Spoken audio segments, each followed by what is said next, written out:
Welcome back, everyone, to episode 44 of Against the Call. Today, we have a super solid lineup for you. No guest, but it's going to be me and Mike just giving you the best sports news, as always. We're going to start off with a pregame. We're going to have our NFL draft recap. I know we touched on it on the Tuesday episode, but I wasn't here, so I need to give my thoughts as well. John and Mike did a tremendous job, by the way, without me.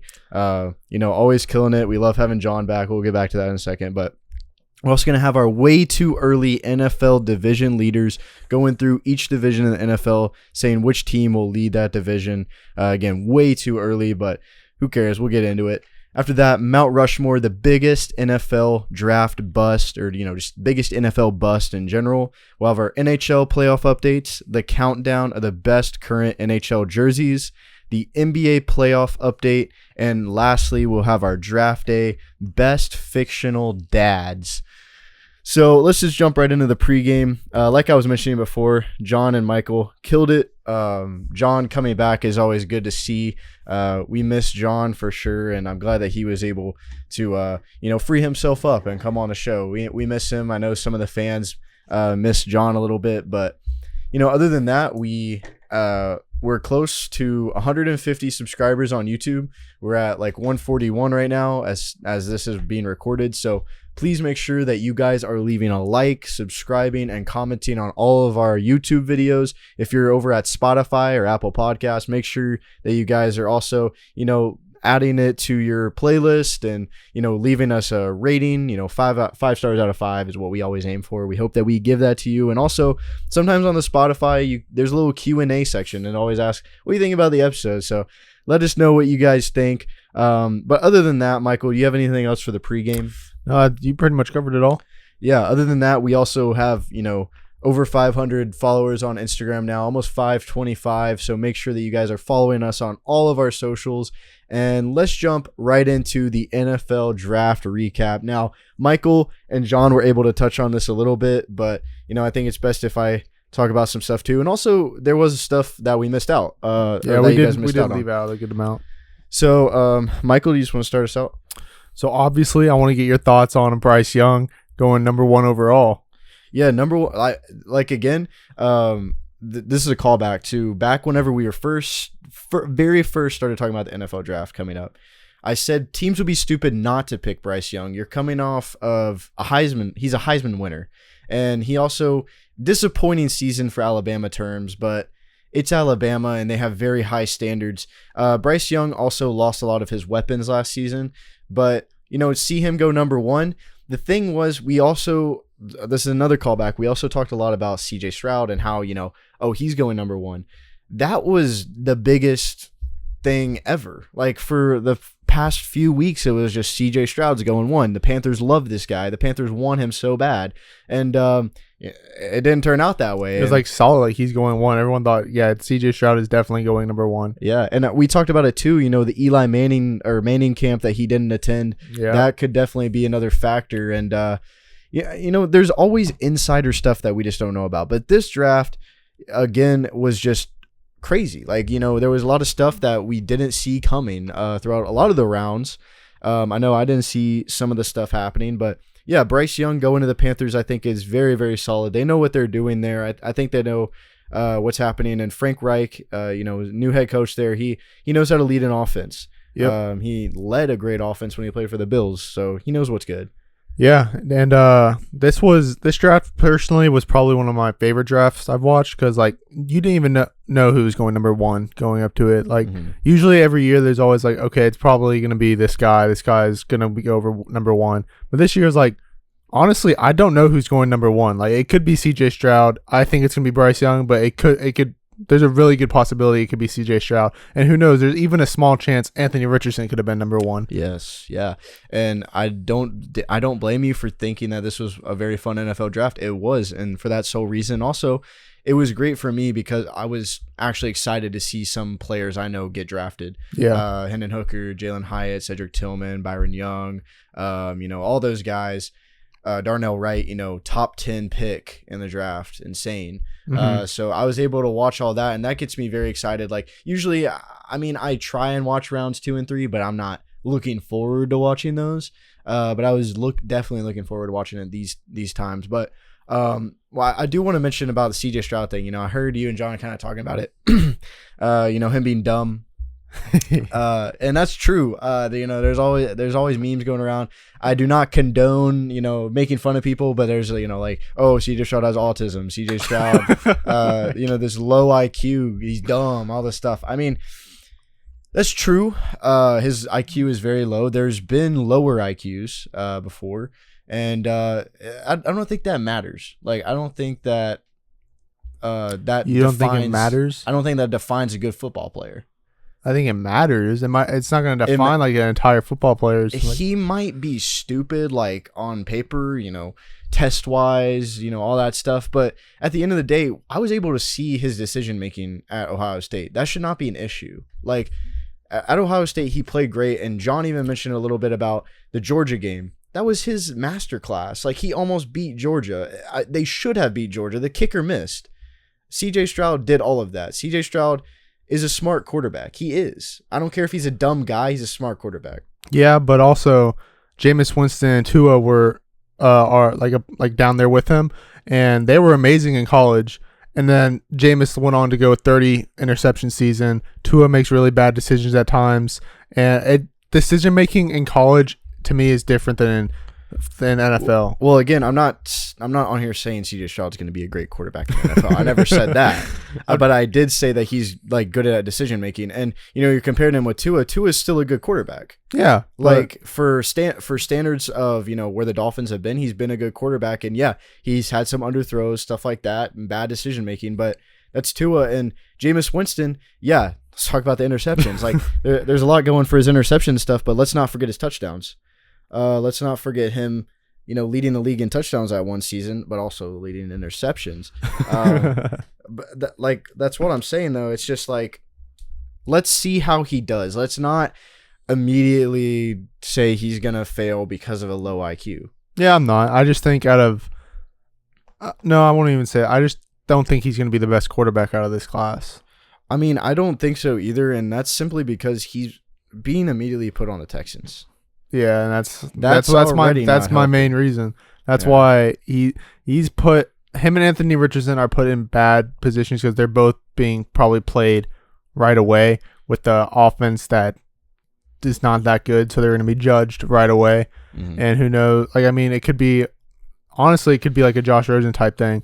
If they don't do good, like at all, if they don't do even relative, Josh Rosen, Cardinals. Okay. Yeah. I thought you said Josh Richardson. I was like, no, Josh Rosen. Yeah, Josh Rosen, most definitely. Yeah. It could be. Hopefully, it's not a position for them like that, but I can definitely see Anthony Richardson like that. Maybe not CJ Stroud because it's his new head coach as well. But Anthony Richardson, I mean, he is a new head coach as well. But I feel like the Colts have a better offense than the Texans do right now. But I just think that it could happen like that. So the thing that I want to touch on is just all these quarterbacks in this draft. They have the highest upside and then the lowest of downsides. You don't know what you're going to get. Anthony Richardson, you know, he's picked so high because of his upside. If that upside doesn't work out, then that's a draft bust right off the bat. I mean, he came in at the 4th pick. That's going to look really bad for the Colts. And I think same goes for every one of these quarterbacks, every single one of these quarterbacks in this draft. High ceiling, low floor. Bryce Young, highest ceiling ever. I mean, he's a Heisman winner. He has a really good arm, really good decision making, but his frame, he could be out with injury for years. And he's short. And he's short as well. Who knows if he can see over the O-line? It could be a little Kyler Murray sort of deal. Hey, but Kyler Murray is pretty good. Kyler Murray is pretty good, and that's something you got to look into as well. High upside. Same with CJ Stroud. Good decision making, great arm, all these same characteristics. Low ups or low ceiling or low floor, my fault. Jeez. If he he's on the Texans, so it's just like if they don't get the rebuild going, which I think DeMeco Ryans is doing a tremendous job right now, honestly. I do. If they don't get that rebuild going, then yeah, he's a bust. Nobody's going to remember him. Yeah. In the NFL. And he could be in our future countdown biggest bust in NFL history. He could. And just go ahead. But I was going to go with that, like with Anthony Richardson. I think he is the biggest boom or bust. Like he's either going to be, like I said in the last episode, very good for the Colts, or he's going to be very bad. Yeah. I don't think there's going to be really in between for him. It all depends on his development as a quarterback and as a person. He could be, in my opinion, the next Lamar Jackson. Yeah. With his speed, his athleticism. That's the ceiling I see for him, is like Lamar type. But then he's just going to be playing in the XFL if it doesn't work out. Like, and that's just how it's going to be. And we talked about it a little bit on the last episode. John was talking about like, oh, you too. Yeah, I didn't expect Anthony Richardson going that high. No one did, other than delusional Florida fans. Wesley. Yeah, Wesley. I mean, Wesley and John. And John at first. But John did change his mind. Yeah, he did, so it doesn't count. But at the same time, like, you're talking about Anthony Richardson. Anthony Richardson is a pick throwing machine. It's facts. Look at college. He was not great in college. And then you're throwing him into the NFL. Let's see how he does. Oh, he can throw it far on his knees. Yeah. What does that matter? And this has happened a lot in the past. It's worked out for some people. Josh Allen. It's worked out. They see his arm at pro day. Let's get him. For other people, you see his arm. You see this kind of quarterback he is, Josh Rosen. You see how that works out. Like, you can't solely define a draft pick on their arm strength. You just can't. And, I'm sure we're going to get to it, but Will Levis, we can talk about it right now. Will Levis is another one of those guys. Super good arm. They compare him to Josh Allen. That Josh Allen is a once-in-a-generation talent, in my opinion. I don't see, like, another one of these guys just coming out of the blue and just being that good. Throwing it deep down the field, all that kind of stuff. Josh Allen is a special breed. They're comparing, like, Josh Allen has set that standard. And, I just want to say this right now. If this is true, if this is the standard that we're going with, I mentioned this to you earlier, then Joe Milton at Tennessee should be a top 10 pick next season. And that's simply because of his arm strength. Yeah, you're right. He's going to have the same stats, if not better, than Anthony Richardson, too. So he better be a top 10 pick is all I'm saying. Or else I'm calling here's BS. the Tennessee fans. Oh, I'm joking. I just see the comments. Bro, oh my God, Tennessee fans. Gotta compare him to our Florida guy that went top 10. Yeah, which is very surprised. And John also mentioned that too. Florida quarterbacks suck in NFL. Yeah, they do. So Tim Tebow is our closest one, like he said. And that's another thing I want to talk about too. Alabama quarterbacks, they're not historically good in the NFL at all. One of their biggest quarterback one of their biggest quarterback draftees, AJ McCarron, plays in the XFL now. Tua Tagovailoa, you just mentioned him before. Oh, he makes bad decisions. Mac Jones, he's not that. I'm sorry, Michael. He's mid. Like, he's very mid in the NFL. And that does come in part with his weapons. He had all kinds of weapons at Alabama, which really helps his stat padding. But, we're looking at all these You're Alabama. forgetting one. Who? Jalen Hurts. Yeah. He's an Alabama quarterback. He went to the Super Bowl, and now he's one of the highest paid quarterbacks. Jalen Hurts he is like compared with, who owns him? Alabama or Oklahoma? And on his thing, it says Oklahoma.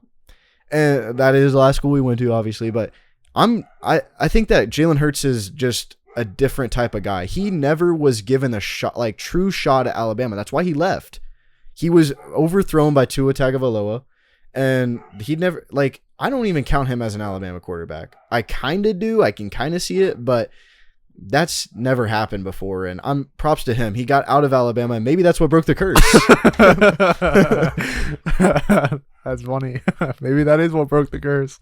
I remember I wanted the Patriots to draft him the year he entered the draft, and then the Eagles got him.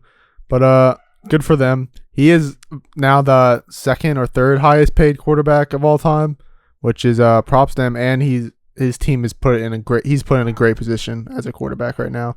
Yeah. It's funny how last year everyone was like, who knows, he might not be quarterback next year. Maybe Gardner Minshew's the answer. Yeah, they're talking about trading him and a bunch of other stuff. Yeah, but back with the draft, Will Levis. It's just so fun. I brought this up with John. He goes just to show up for the first day, not get drafted, and he leaves. Might as well stay. Like, they let you stay to get, like, walk up on stage on day 2, and like it's like you just made that whole trip for no reason. Yeah. I mean, I don't blame him. Yeah, he left that night. I mean, you talked about this too. There's a video where he's like, I'm only going to the draft if I'm getting drafted first round. A lot of people thought he was getting drafted first round. Top 10. Top 10 even. Yeah, exactly. So, yeah, I'd go. Like, and that's why he went. Why go another day whenever you had the camera on you all night? You're getting memed the entire night. Why go the second night? Putting mayo in your coffee. Yeah, why go the second night? And like maybe, and at that point, you're kind of thinking maybe I might not even go early second round. I'll just be having the camera on me again the whole time. I don't blame him. He has a hot girlfriend though. Yeah, he does. So he's winning off the field though. Yeah, he is.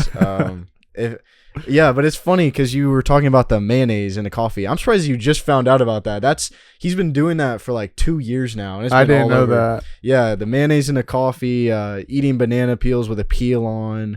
Eating bananas with the peel on? Yeah. I mean, I've heard of that before, but I'd never heard of. But have you heard of an NFL draft prospect taking a video of himself shirtless eating it? No, I haven't.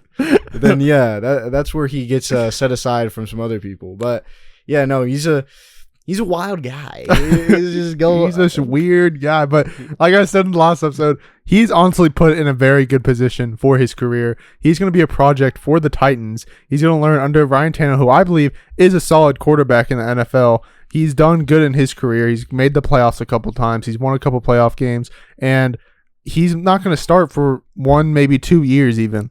And I just think he's a project, and he could be good. It's like I said with Anthony Richardson, I thought the Seahawks would have been the best spot for him because he would have been a project. He would have learned behind Geno Smith, who was a very good quarterback last season, and he just got drafted by the Colts, which puts him in his worst case scenario, in my opinion. But Will Levis has been put in the best case scenario, in my opinion. I don't know how I feel so much about Will Levis being put in the best case scenario. I mean, yeah, his mentor is Ryan Tannehill, which is a very solid quarterback, but he's rarely top 20, in my opinion. Like, I think he is top 20 in the NFL whenever he's healthy, but then also the Titans are just in this like big rebuild. Exactly. Right, so he won't be looking bad right now. And maybe in 2 years, the Titans would have upgraded. Hopefully. And that's another thing. Like, I wanted to mention like the high ceiling, low floor sort of thing, because I don't want to say, oh, this quarterback is going to suck, because they might not. But if I am saying like what quarterbacks I think will not do good, is number 1, Anthony Richardson, and number 2, Will Levis. And I've said that before, and I'll say it again. I mean, college is very different from the NFL, as we both know. But these are both guys that were drafted so highly based on their arm strength and based off of their well, that's another thing too. Will Levis, he's not athletic. He's just buff. He's buff, and that's why that's my opinion. I think that's why he got drafted later, is because of his size. Quarterbacks are supposed to be mobile. It's supposed to be, especially in today's game, and he's not mobile at all. So that's another bad thing for Will Levis to go off of. But I will say this, Titans fans, I know a lot of them. My parents are even Titans fans. They don't really care about like football as much as I do, obviously. But, they're Titans and Bucks fans. But with the Titans, all these Titans fans that are so mad about this Will Levis pick, which I would be a little bit too. But it's going to be funny if he is good. And all these Titans fans that have burned jerseys, throwing away all their Titans shit, they come back and they're like, yeah, Will Levis. Yeah, he's our guy. He is our guy. I am actually rooting for Will Levis to do good. I do want him to do good. Him and Bryce Young is who I really want to do good. Like Anthony Richardson, be cool to see. Don't really care about CJ Stroud. But with Bryce Young, like I said in the last podcast, he's put in a great position. He has good offensive weapons. He has a good O-line, and his defense isn't bad either. So that team is actually, I'll talk about it later, but I do think they have a very good chance to win their division, even with a rookie quarterback. Yeah, it's possible. I do want to say, with the quarterback situation, you got to look at this too. AFC South, full of young quarterbacks. Still got Ryan Tannehill, but then they just drafted the future right behind him, which who knows how long Ryan Tannehill stays there anyways. He could be gone after this next year for all we know. But, you got T-Law, you're going to have CJ Stroud, Anthony Richardson, and now, maybe Will Levis steps up. It's going to be interesting to see, and I do want to see Will Levis succeed for the sole purpose that I want to see the Titans back up in the AFC South. most definitely. But yeah, also, let's keep talking about the draft, of course. Stetson Bennett. Yeah, that's what I was gonna say. So many quarterbacks drafted in this draft. Yeah, Stetson Bennett being one of them. Yeah, and a lot of these quarterbacks that were drafted, who knows? Maybe one of these guys is going to be, really good. That was drafted later round. I don't see it happening for Stetson Bennett, maybe for this draft class. He went to college with Matthew Stafford, so I think they had like a freshman class together. So the old college roommates reunite back together, and now he's probably going to start a game or two this season because Matthew Stafford does get hurt now. Well, who else is like behind Matthew Stafford? Who is behind Matthew Stafford? Let me look that up. But yeah, with Stetson Bennett, he went in the 4th round. Not very surprising, honestly. After he won that national championship, we did say he'd go 4th or 5th round. Stetson Bennett is the number 2 because Dresser Wynn is their other quarterback. I don't even know who that is. Yeah, me either. Yeah, okay, yeah, we'll see what happens there with Stetson Bennett. I don't think. There's a very good chance he starts a game or two this season. Yeah, and that'd be funny to see. Because Matthew Stafford, I heard there was a rumor that he considered retirement this year because he had like a really bad shoulder injury. So who knows how he's older and a shoulder injury, that's not very good. So it could easily get hurt again.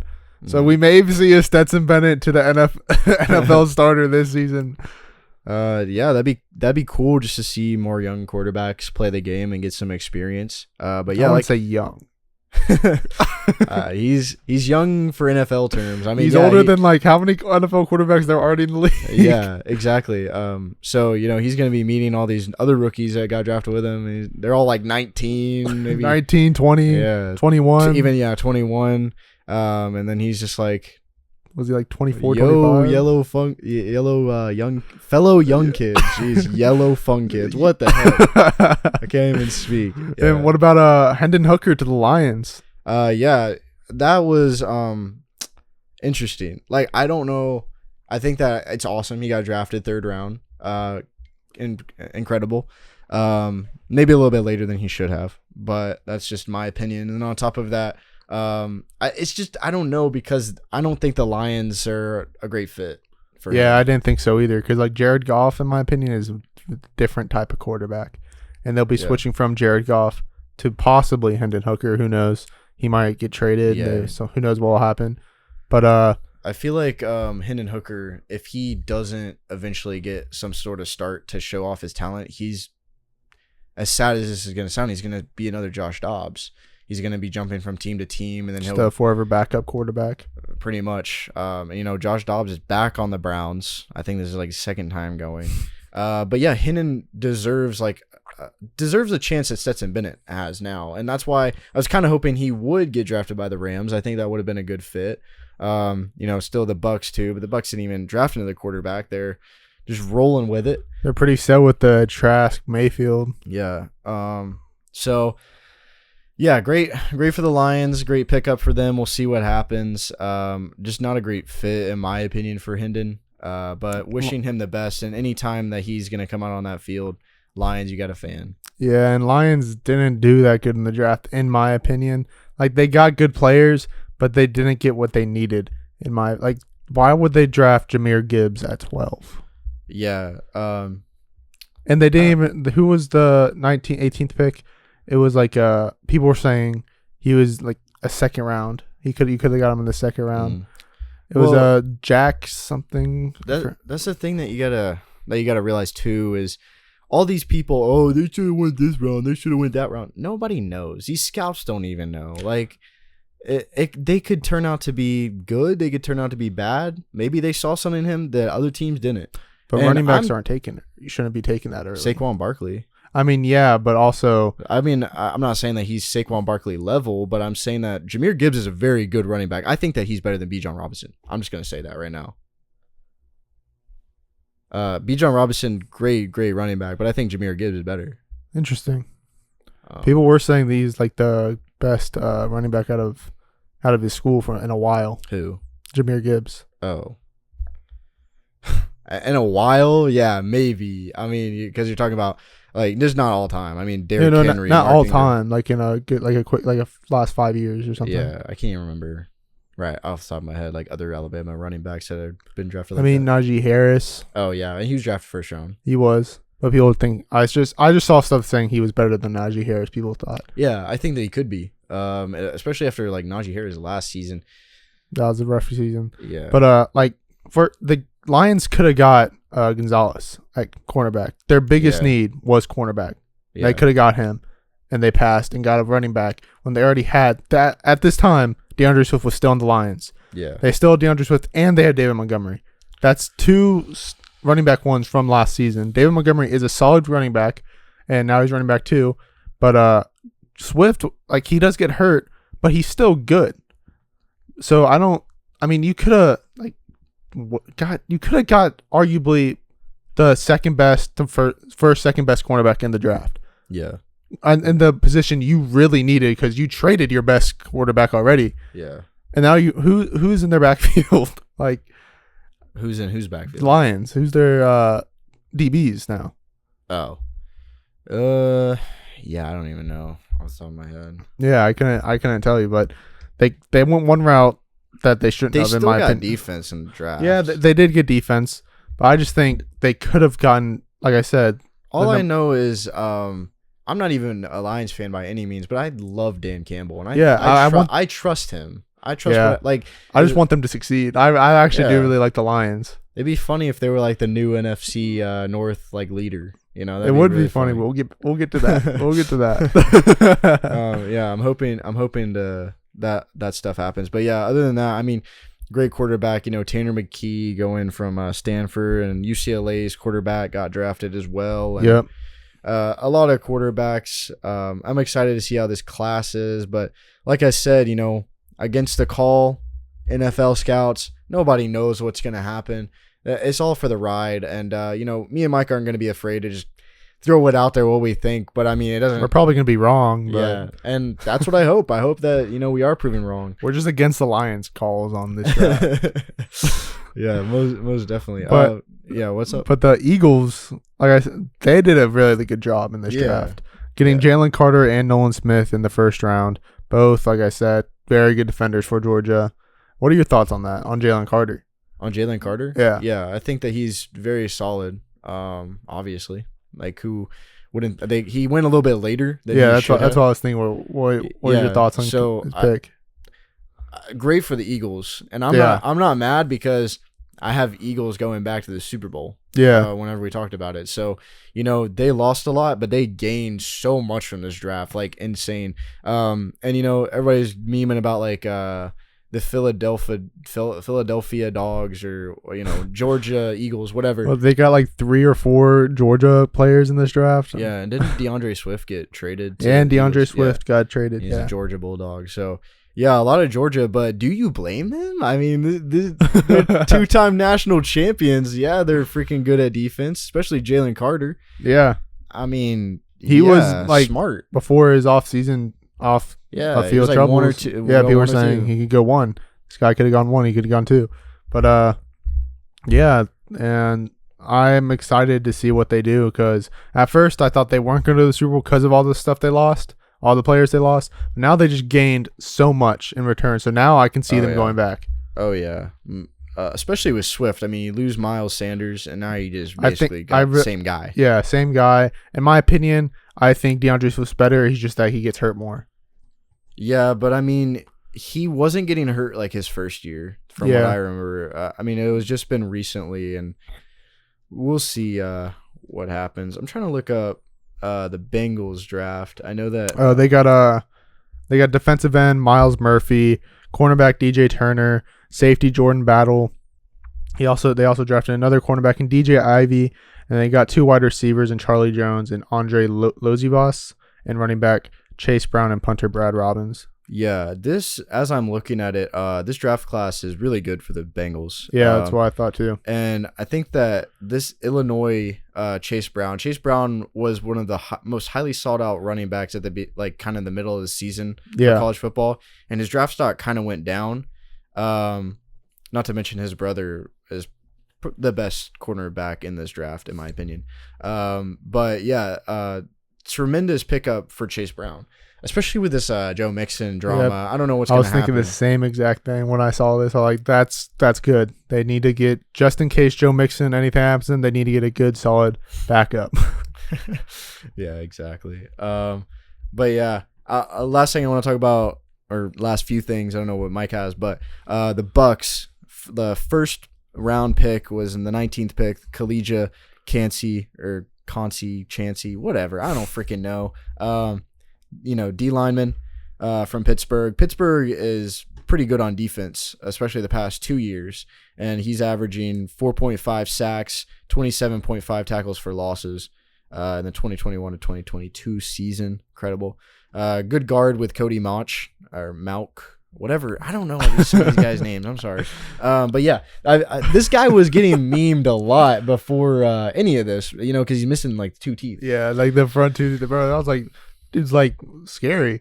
Yeah, he is. And this pick, whenever I saw this, I was like, let's go. I mean, FCS O Lineman of the Year, that's a pretty good award. North Dakota State, that's a little iffy, but I mean, you're talking about they kill it in the FCS all the time. And Cody Mauch, or whatever his last name is, I don't know, but he's going to be great. And he kind of reminds me of Ryan Jensen. Yeah, that's what I was saying a lot. My dad said that. I thought that. I'm pretty sure John said that to me. I don't know if it was on here or off camera, but a lot of people were saying he does look like Ryan Jensen, but without teeth. Pretty much. And then, you get Yaya Diaby from Louisville. Super good pickup, in my opinion. Inside linebacker, Servokia Dennis from Pittsburgh. Another Pittsburgh guy, already got a little chemistry there. And this is a really, sleeper little pickup, in my opinion, was Payne Durham, tight end from Purdue. He's really good at blocking, which is very neat, and he's good at getting open as well. Do I think he's going to be the best tight end in this draft? No, but after losing Cameron Brate, struggling without Gronk, this is very needed to get a good tight end for the Bucks. Mm-hmm. DB Josh Hayes from Kansas State. Obviously, Kansas State was very good. I don't know much about this guy, but we do need DBs, so I'm happy to see that. And Trey Palmer, wide receiver from Nebraska. We still need to get wide receivers in the draft, and we did a good job at that. Also, OLB, Jose Ramirez from Eastern Michigan. I don't know so much about that pick, but he did average 12 sacks, 19.5 tackles for loss in 2022. So, Eastern Michigan, they don't play nobody, but he can definitely get developed. All of these guys can get developed by the Bucks franchise, and we did very good for our linebacker and D-back needs, so I'm excited. Yeah, I'm definitely excited for the Bucks. I do think they will be good, and I don't think it's going to be a long rebuild for them. Yeah, hopefully not. I mean, now that Tom Brady's been there, Super Bowl win, I think the tone has been set. The culture is kind of back, and I know that Bucks take a while to rebuild, but I'm hoping that this time around they better understand some stuff. I mean, whenever the Bucks first won their Super Bowl, they were still pretty much a young franchise. So I'm hoping that we get some things rolling, and the NFC South, which we'll get to a little bit later, they absolutely still suck. So we'll see what happens. Hopefully the Bucks can do that. But do you have anything else for the NFL draft? No, not really. Just Patriots did good. I want to say it again. Patriots did do good. Yeah, they could have done better. All I'm gonna say. Could have done better. What do you think? They could have actually got their offensive needs. Yeah, but instead they get a kicker, or a punter, whatever he was. We got both a kicker and a punter. Oh my God! See, I mean, we don't have either of those now. I know, but then we got the best kicker in the nation. But those aren't typically guys that you go after in drafts, especially when you need good offense. Usually kickers, long snappers, punters, all of them, they can be found as soon as the draft's over. You just sign them, and you don't use a draft pick. I mean, but there's a lot of teams that do pick kickers because they pick the better kickers in the draft. And this kid, Chad Ryland, was said to be the best kicker in the country. Yeah, I mean, and we'll see what happens. We needed one, or we lost both of them. And punter, I agree. I mean, we didn't really need it, but we had 12 picks, and that's a lot. That's a lot of picks. So. I don't know. Yeah, that surprised me too. Whenever I was looking at their draft class, dang, trade some of those away and get some other stuff. I mean, we did in the past, and then we got picks for this year, And then we have a few more picks. We also have you definitely could have used those picks to trade up and get a better person. I mean, Christian Gonzalez was very good. Don't get me wrong, very good. Trade up for Christian Gonzalez. No, he wasn't even no, I said trade up for other offensive players. I mean, we really needed cornerback. Yeah, you did, and we got the one. We got the one we needed. The second best one. I mean, I feel like he is more of a Patriot style quarterback. He's bigger and Witherspoon. I feel like for the Patriots' needs, I think Gonzalez is the better fit than Witherspoon, because Witherspoon's more of a speedy, smaller guy, while Gonzalez is bigger. And Patriots like the bigger ones. Like I don't really know how to explain it. It's like my head is going blank. Mm-hmm. But I basically that's all I said. I think Christian Gonzalez is the better fit for the Patriots, and he wasn't expected to drop that low. I think if you could have traded up some picks, especially since having 12 of them, you could have got Najiba. He went after. Najiba went after. We could have gotten Najiba if we wanted to. We just wanted. That's what I was saying. Like you could let me see this draft order. Real fast. Najiba was behind us. Yeah, he was after Christian Gonzalez, right? Yeah. Yes, I'm saying trade up like the back-to-back picks and get Najiba. You mean trade down or whatever? You know what I'm saying? No, I'm so confused what you're saying. You do know what I'm saying. I'm saying. Do you mean because we traded down once, and then we traded with the Steelers? We traded down. Gonzalez was available. And then Najiba, wide receivers were taken. Yeah, look. Hold on. Where's he at? He was taken like 19 or 20. Yeah, that's what I thought. Why am I not seeing him? Do you mean like after Gonzalez trade picks to trade up? This isn't even. Do you mean like after the Gonzalez pick, we trade up again to get Najiba? Yes, like you go. Oh, yeah, I thought you meant instead of. I thought you meant because instead he went of Gonzalez. After. Yeah. Okay. Now I get what you're saying. And what is this crap? Like I'm looking, trying to find it. I literally look up NFL Draft 2023, and it's giving me everything but it. It's like big draft board. All right, it's whatever. You understand what I'm saying now? Now I get what you're saying. Yeah, that I do wish they did that, but it's whatever. It's Bill Belichick. I believe in what he does. Yeah. Let's see. The Najiba went number 20. Yeah. And then Quentin Johnson 21, Zay Flowers 22, and then Jordan Addison 23. They all went back to back. All the good receivers. Anyways, let's move on. Do you have anything else for the draft? No, that's everything. All right. Let's move on to I have it listed as Nick's crystal ball because I wasn't here for it, but we can definitely get Mike's opinions again. I could talk with him about it. Offensive Rookie of the Year and Defensive Rookie of the Year. So first off, I do agree with Michael. If you guys listened to the last episode, he did say Bryce Young would be the Offensive Rookie of the Year, and I agree with that. And I'm not going to lie, at first I wasn't. At first I was listening to I listened to the podcast, obviously. Why would I not listen to my own show? But I was like, I heard Michael say, I was like, I don't know. Like, I was like, I don't know. But then I thought more about it. I thought about it like pretty much all day, thinking about what I do for this, and I got to agree with you. And for the sole fact that, like you did mention, like he's put in, out of all the quarterbacks, he's put in the best position. And that plays a big key role. He's going to immediately be the starter. He's going to immediately have like some weapons for him to throw to. So it's all going to depend on getting stats, and that's easy for him this season. Especially playing in the NFC South, he's going to be able to, run up some scores maybe. And, we look in the past with Justin Herbert and Kyler Murray. These are guys that were drafted very early, especially Kyler Murray, drafted first overall. They were immediate impacts on their team, and they were able to win Offensive Rookie of the Year. Mm-hmm. So that's kind of what I looked into as well. The previous ones have been wide receivers, Garrett Wilson and Jamar Chase. So that's been interesting. But I mean, you haven't had as many good quarterbacks as this draft has. So I definitely do think it will be a quarterback.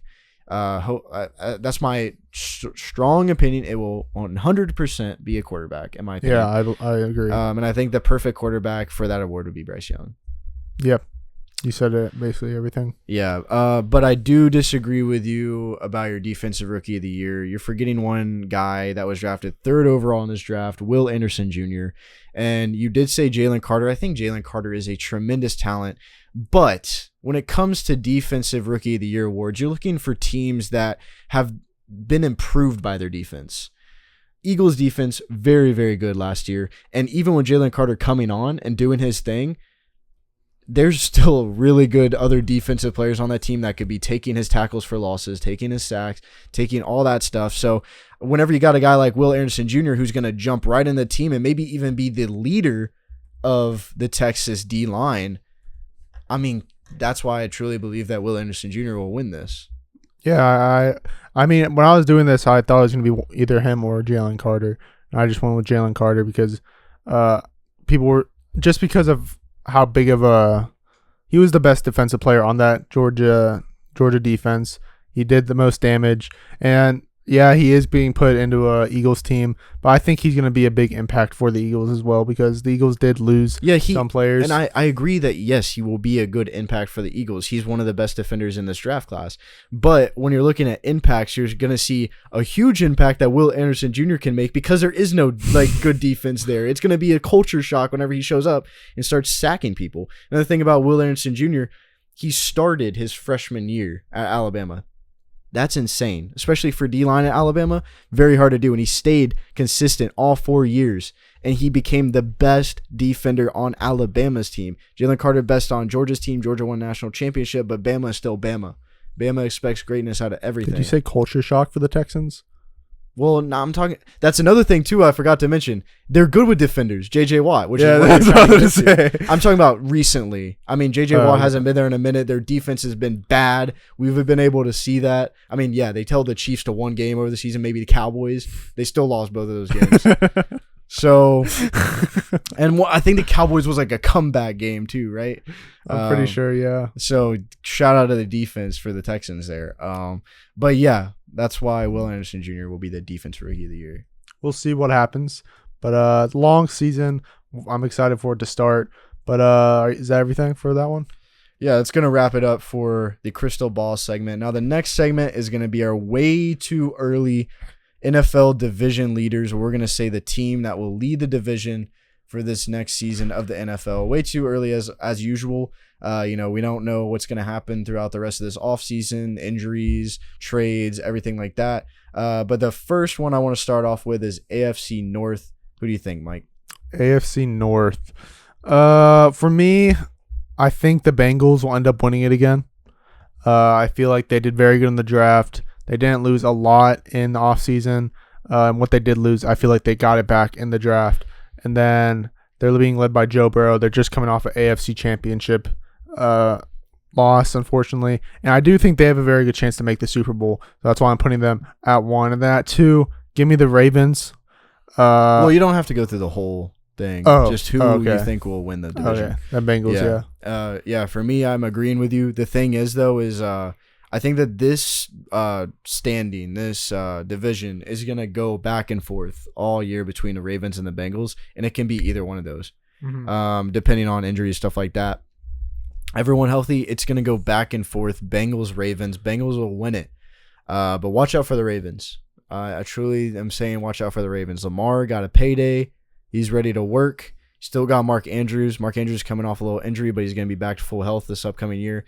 Zay Flowers. They definitely improved their wide receiver room over the draft and, getting Odell. So I'm excited to see what happens. And, Steelers I don't see doing much. Browns, I think Browns will be third as I'm looking at this. I think Steelers would be last in the division, but. Really? Yeah. Steelers don't go under 500, though.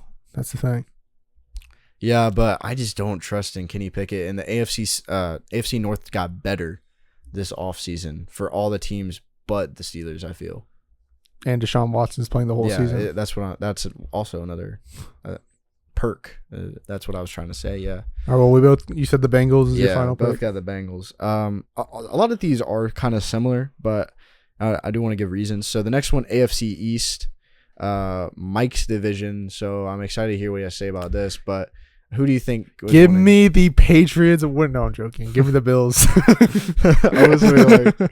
He's not serious. No, I think this is the Bills division the past couple of years. I think it's still going to be it for a little bit, but I do think this is the hardest division in football. Yeah, now it is. Yeah, especially with the Jets getting Aaron Rodgers. Yeah. I'm not speaking the order, You didn't say I had to, so I'm not going to say it. But I think the Bills are winning the division. Yeah, I agree with you. Bills are going to win the division, and we don't have to, but Patriots are going to be last in this division. And let's be honest here, they will. I don't think so. Where do you see them being in this division? Third? Who do you see under them? The Dolphins? Yeah. Really? Yes, I honestly do. Even with Jalen Ramsey now. Yeah. You're literally delusional, bro. Like I'm not. Yes, you are. The Patriots maybe get 6 wins, maybe 8. Like 8, maybe.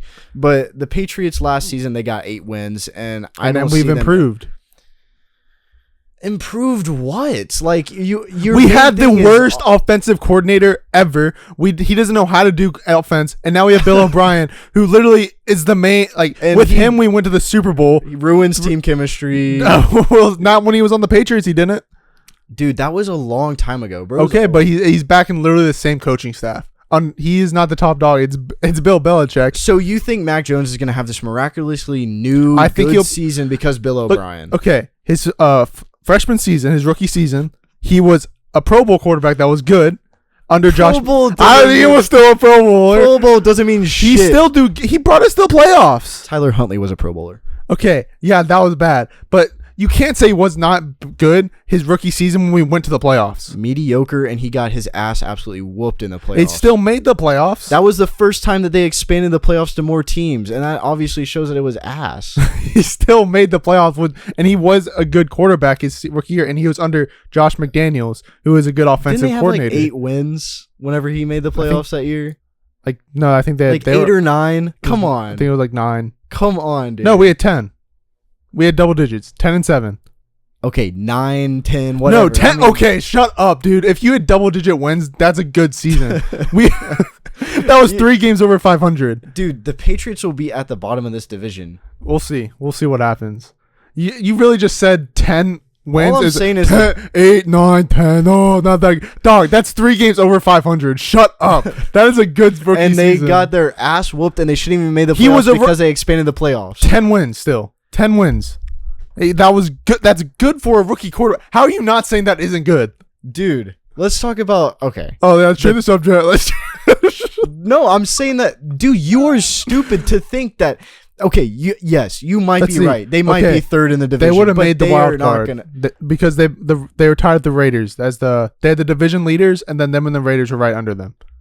Yeah, Raiders should have won it. They actually would have put up a better fight against the Bills, I bet. The Raiders did go. Remember, there's 2 wild cards. Who did the Raiders play that season? They played the Steelers, I think. I don't know. No. I don't know who they played, but the Steelers, Patriots, and Raiders all went.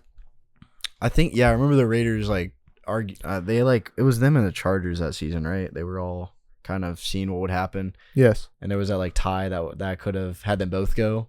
Yes. But they chose not to do that for whatever reason. Yeah. Anyways, it was a good rookie season. And now he's back with the better offensive coordinator. Because he was under Matt Patricia. He is a defensive coach. That was a terrible coach. You trust Belichick. You said that. I do trust Belichick. And he trusted Matt Patricia. And I said I didn't this podcast is one thing, but I said I didn't think it wasn't going to be that good of an offensive season because of Matt Patricia. I've seen what he did with Detroit. I was disappointed when he was our offensive. He wasn't even really officially our offensive coordinator. We didn't have an offensive coordinator last year, and now it showed why we sucked. Now we have a good offensive coordinator. That's another thing too. You're saying, he kind of was the offensive coordinator. He was. Belichick was calling a lot of the plays. Matt Patricia was. He was calling a lot of the plays. You can't argue with that. Belichick is the main guy. That's why he doesn't have coordinators. Now he does. Who's their coordinator? Well, Bill O'Brien. Bill O'Brien is officially our coordinator. He didn't name them. He had them on his staff. And what was Matt Patricia's role? Offensive analyst or something like that. It wasn't even coordinator. Yeah, but he called most of the plays. And Belichick called a lot of the plays too. Okay, That's what I'm saying. I know, but I'm just saying, all I am saying is that now that we have Bill O'Brien, an actual offensive coordinator, it's going to be better. Like when Josh McDaniels was offensive coordinator, we got 10 wins. We made the playoffs. Okay. That's what an offensive coordinator can do. He is focusing all his time on the offense, on our quarterback, and everything. And Bill O'Brien proved he can make the playoffs. He made the Super Bowl with Bill O'Brien, and I think it's going to be good again. That's all I said. I think Mac Jones... Let me remind you of one thing. You keep mentioning his name, Bill O'Brien. He just got fired from Alabama as an offensive coordinator. Alabama is literally the Patriots of college football, and he just got fired from them because the fans and the coaching staff didn't like his offensive play calls. Okay, but I literally had all this down for a past podcast, and now, of course, we're bringing it up here. I had all the stats down. When he was with the Texans, he did very good. The Texans were a Until good team. he traded everyone away and made everybody pissed off. Yeah, okay. But that was because he wanted to leave the Texans.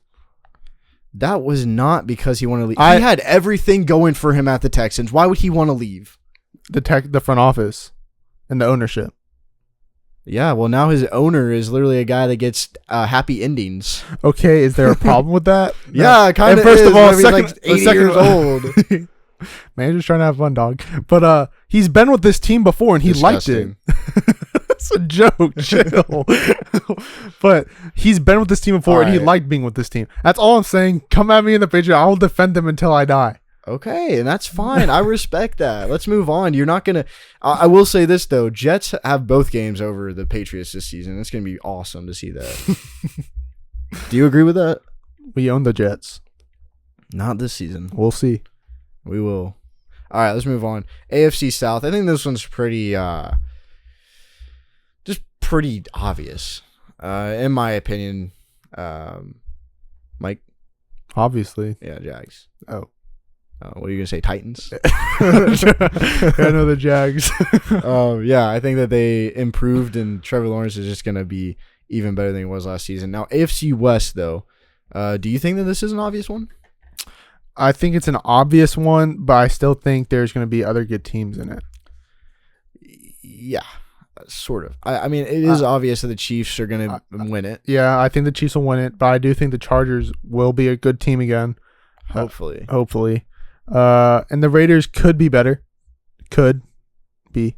And the same with the Broncos. I kind of feel like this season... I think the Broncos will come in third over the Raiders, though. Yeah, I think so, too. And another thing with that is just, like, I think that this could be... I feel like this season is a season that puts Brandon Staley out of his job for the Chargers. I think something's going to happen where they, like, miss the playoffs and he gets booted. Do you think Justin Herbert's a good quarterback? Yeah. My brother doesn't. Yeah, I remember you telling me that. Yeah, and that's for another episode. We have him back on because he has some wild takes. We'll have Andrew takes. Yeah, we need that. He's insane. Let's move on to NFC. Yeah, NFC South. Who do you think is going to win this I think division? the Panthers will win. Really? I do think the Panthers will win. I have the Saints. You have the Saints? And that's solely because Derek Carr is more experienced. I think they'll come in second. I think it's going to be... I'm just going to say I think it's going to be Panthers, Saints, Bucks, Falcons. Yeah, I think that's definitely possible. I'm not counting the Bucks out of it, though. I think that the Bucks could have a very, very strong chance. I mean, especially with Baker. If he plays a good season, if he plays like a season he did with the Browns when they made the playoffs, then yeah. I mean, he has even better weapons, in my opinion, at the Bucks with Mike Evans and Chris Godwin. So yeah, I'm hoping that they do well. I got the Saints winning it, but it's still they're still the worst division in my opinion. Yeah, they are. And it will be just like you see those stats right there. What the division looked like last year, yeah. It'll basically look just like that again. Yeah, I agree. I mean, I think the winner will get at 500 or above it this year. I do think you think the Panthers are winning 9 games? I think their team is a lot better than they were last year, and I think the Saints are better than they were last year. I'm not trusting a rookie quarterback from Alabama to get me 9 I think he's going to be his first season, maybe 7. I don't know, but I just think he's going to be they have a lot of good offensive weapons, and their defense is good. I think they're going to, just because they'll win the division, I think they could get 9 wins. And 9 wins good is above 500 like some year. like close matches that they come up clutch. Yeah, who knows? I'm not saying that won't happen, but that's still a win. Yeah, I'm not saying it's not. I'm just saying like that's really going to be the only way that they get the over 500 is if they come up clutch in like close games, and most of those close games are going to be NFC South games. Yeah, I just think they'll have the upper hand in this one. I just think they have the better all around team. Yeah, I think it's possible, for sure. Yeah. All right, let's move on to the next one. NFC East, the best division, last year. And I don't think the Commanders will do as well as they did last year. Yeah, no, me either. I'm sticking with you on that, but I think obviously the Eagles will win the division. Yeah. I don't think that that's a question. I think that they most definitely will. Cowboys and Giants, they're still going to be good next season, though. They're still going to be making this division look good. Yeah. In fact, they even got better. Yeah, they did get better, and I think the Cowboys got a little tiny bit better as well. Yeah, but they still got Dak at the helm, so I don't see it being much better. But NFC West, Michael, I'm curious to see your thoughts on this division. Who do you think is winning this one? This is a hard one for me. Yes, yeah. I think it's either going to be Seahawks or 49ers. Okay, pick one. That's what I'm deciding. I think the 49ers will end up winning it. Okay. I actually have the Seahawks. And the sole reason for that is the Brock Purdy drama. If he doesn't come back, that could be already a bummer. But even with that, I don't see him being this like undefeated guy again. I see it being more of like a regression. And that's why I'm going to have the Seahawks. They got better. Geno is on his game right now. He obviously is proving those people wrong. You know, we talked about that at the beginning of the season. Rams, though, the only way that they work out is if they have clutch games as well. You know, Matthew Stafford and Cooper Kupp are still a magical duo, but they also lost a lot through Jalen trades Ramsey. and drafts. Yeah, so it's and the Cardinals Donald will be might dead not last. come back a year. Yeah, so it's interesting, but give me the Seahawks for that one actually, and that's why I have like we have the Seahawks and I have the Seahawks and Saints, and if you had like the Seahawks, if you had the Seahawks and you had the Panthers, like there definitely will be new teams in this playoff, like at least two new teams in this playoff, new playoff, and I think that those will be the new teams. We'll see if the Seahawks were in the playoffs. Yeah, no, that's my fault. I actually kind of forgot that. That's my fault. Yeah. Dang, yeah, I forgot about that. They got their butts whooped. Yeah, you're right.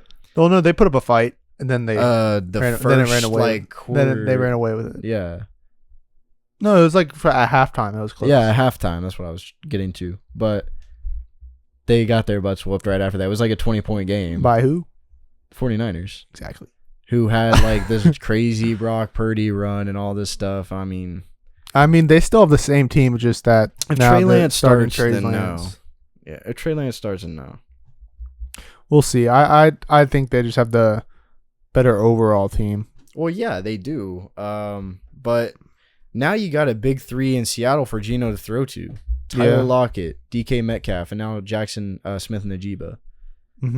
So it's looking good over there in Seattle. The last one is going to be the NFC North. No more Aaron Rodgers to worry about. And because of that, I honestly think they could be last. They could be last. Possibly, yeah. Depending on Jordan Love. The Bears did do pretty good this offseason. Yeah, they did too pretty good in the draft. And also now they have DJ Moore for Justin Fields to throw to. So, yeah, Packers could be in last. That'd be a weird. That'd be very weird. Yeah. But, the Jets fans are actually hoping that Jordan Love does good. So, in 2038, they can have Jordan Love. But I think the winner is going to be the Vikings again. Yes. Yeah, me too. I think it's literally going to go practically the same. Just Packers and Bears could switch. So Vikings, Lions, and then one of them too. Yeah. I'm agreeing with you 100%. We got a little off topic earlier, so it's just best if we move on the show. So our next segment is do you have anything else you want to say? All right. Our next segment is going to be Mount Rushmore, the biggest NFL bust of all time. Mount Rushmore is 4. It's not like in order. It's just who 4 faces would you see on this Mount Rushmore, the biggest NFL bust? Michael. Yeah, okay. So with my first one, I'm going, obviously, Jamarcus Russell, 2007 quarterback, round 1, pick 1 by the Raiders. 3 seasons in the league. He had weight issues, bad work ethic, and those were the 2 main factors for him, and they were not able to develop him at all. And because of it, like I said, he only spent 3 years in the league, and he was the number 1 overall pick. With my next one, I got Ryan Leaf, quarterback, 1998, round 1, pick pick 2 from the Chargers. He was debated this year alongside Peyton Manning atop the 98 class. He had poor off-the-field behavior, and injuries contributed to Leafs' NFL flameout. He had very bad play, 13-33 to touchdown interception ratio. 13-33. He had a 40 solid. Bro, even James Winston at least matched his interceptions. Yeah, at least he was 50%.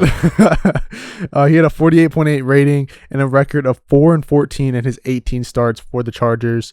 And then San Diego dumped him as soon as the 2000 season ended. Yeah. So that was a big bust for them.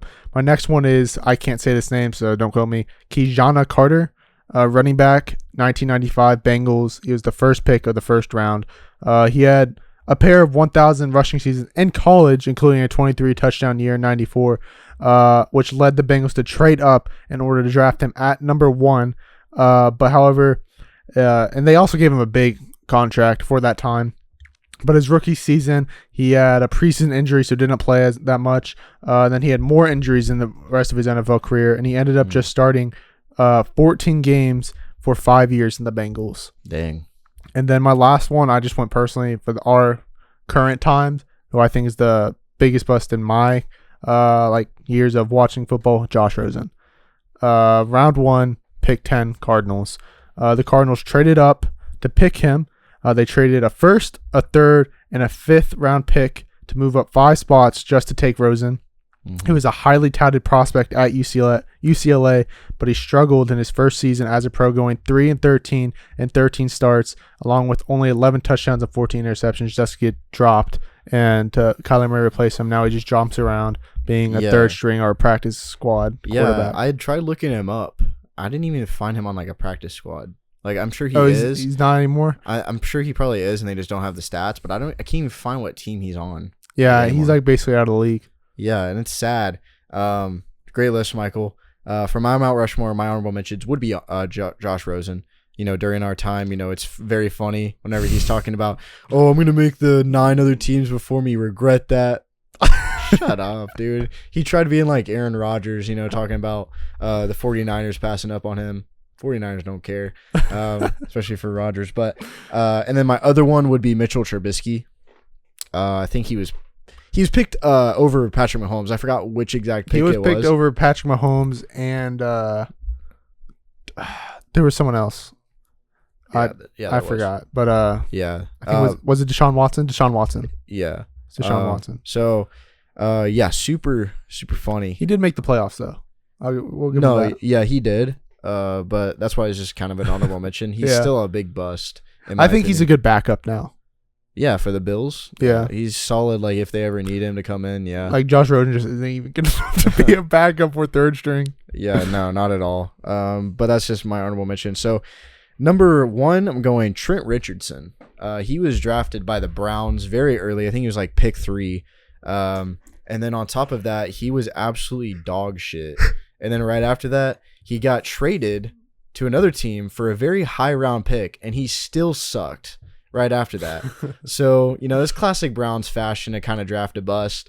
But that happened. The next one, Ryan Leaf, you mentioned him. And, you know, he was being compared to Peyton Manning, as you said. And it's funny because Peyton Manning went 1, Ryan Leaf went 2, and the difference between both of them is huge. And, yeah, Ryan Leaf did deal with a lot of off-camera or off-field issues, especially with, like, weed and other things like that. He got arrested. Now he's a motivational speaker. Good for him. Yeah, great for Ryan. But I think it was a year ago. I could be wrong about this, but I think I heard him go back to jail or something. So who knows? Sad Ryan Leaf story right there, being the number 2 pick and then just sucking. He's supposed to be the future of the Chargers. Keep that in mind. After that, Jamarcus Russell, as you said, number 1 pick. Absolutely the worst. Come on, like it's sad. You mentioned most of it for Jamarcus Russell. I wasn't really around to understand it, but or to see it happen live. But yeah, and then one you're forgetting.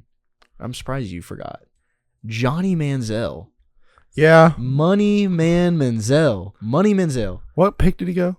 I think he was. I thought he was like 2nd round, right? No, I think he was 1st round. Or was it late 1st round? Hold on, let me look it up. But yeah, we're talking about a guy that he was 22nd overall in the draft, and we're talking about a guy that was supposed to be the next like big thing. Especially in college, a lot of NFL scouts, he went later, but a lot of NFL scouts, a lot of ESPN people, especially Skip Bayless. Of course, Skip Bayless is going to be one, but they're talking about he's going to be the next greatest quarterback ever to play the game, and then he absolutely sucked for the Browns. His defense, he was on the Browns on a very bad Browns team. And the Browns bust most of their quarterbacks. They really do. Baker Mayfield just got out of there. Yeah, Baker Mayfield and Tim Couch. Like, I saw Tim Couch on some list for bust, but I'm like, he made the playoffs with a bad Browns team, just like Baker. Mm-hmm. That Browns team wasn't. So Baker's bad, Brown, they turned it around. But he was able to do that. So I don't know. Johnny Manziel is just a big bust in my opinion. I would have put him. I didn't forget him. I just would put him in like an honorable mention for me. Well, the thing is like, yeah, he went 22nd overall, but at the same time, I can't stress it enough. At that time, he was the biggest thing around. Drake was hanging out with him. LeBron was talking about him. Yeah, his story is funny. Like, yeah. The downfall of Johnny Manziel is Money crazy. Manziel. And now he's in the FCFL, if he's even still doing that. No, he's not. He got banned. He got banned? He got banned from one league. It might not be CFL, but there's a... No, I'm talking about FCFL, like the fan-controlled football league. Where he's not FC. Okay, yeah, he's playing with that, but there was a league he was in that like he got banned from or something. Oh, I don't know what that would have been. It was like there's the XFL, the AFL. Yeah. There was one like that he got banned, that he was playing, that he like got banned from or something. Here, let me look it up. It's like banned, or I forgot. Was it? It might have been the team, but if you guys don't like this, you can just skip to the next segment on the YouTube. But Johnny Manziel banned by CFL for violating contract. That's what it was. I thought it was gonna be something cool, like he punched somebody or something. But all right. I never said that. I just said he was banned from some league. All right, that's gonna wrap it up for our Mount Rushmore of the biggest NFL bust of all time, in me and Mike's opinion. We're gonna head right into the next segment, NHL updates, the playoff updates. Very interesting. So yeah, you guys kind of talked about it a little bit. Lightning getting out.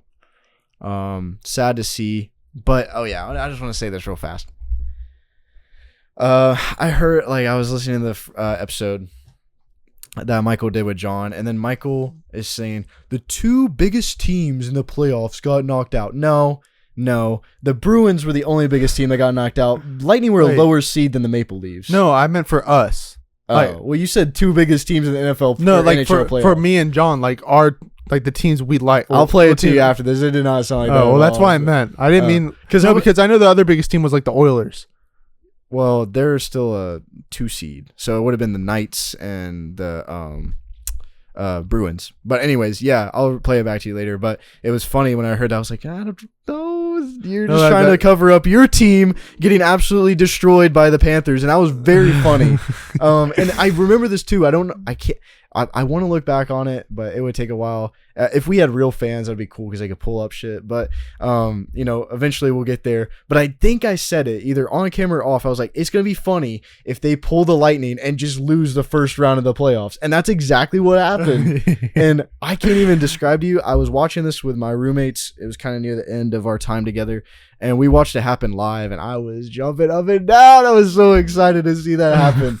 And then I hear Michael on this podcast, man, if I watched hockey, I'd be so mad. You're mad. Don't I'm actually not mad. I swear to you, I was not mad. I was like, this is his only, he likes the Lightning, but only NHL team he really likes is the Bruins. And the Lightning, really. I don't care that much for hockey. I watch it, and I'm like, this was my reaction, because I had it on my phone. I was like, damn, that's tough. Literally, then I turned it off. That's literally what I said. I swear to you, because I literally just thought to myself, "Damn, that's tough." That is like a pull the Lightning, and I turned off my phone and went back on my computer. Yeah, well, because I'm not stressing hockey right now. I'm stressing basketball. That's my team in basketball is what I'm stressing. Hockey, I could care less for right now.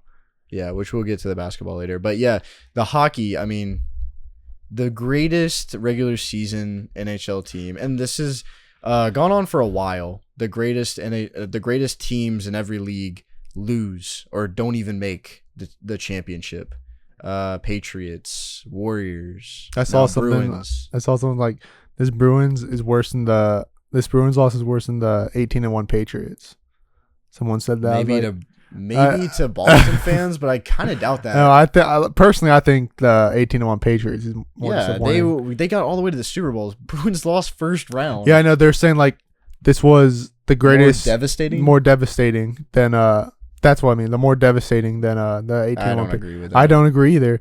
But I'm saying like what they said it was because they're the greatest team and they just lost in they choked it, a 3-1 lead. The greatest regular season team by like 2 wins. You got to keep that in mind too. And then on top of that, I mean, some of these Boston accounts that Michael follows, they are just sad. Like he follows someone against the call, and like I look at their stuff and they're calling like their Boston teams pathetic. Some of y'all Boston fans, you're pathetic. Like the way y'all talk about your teams.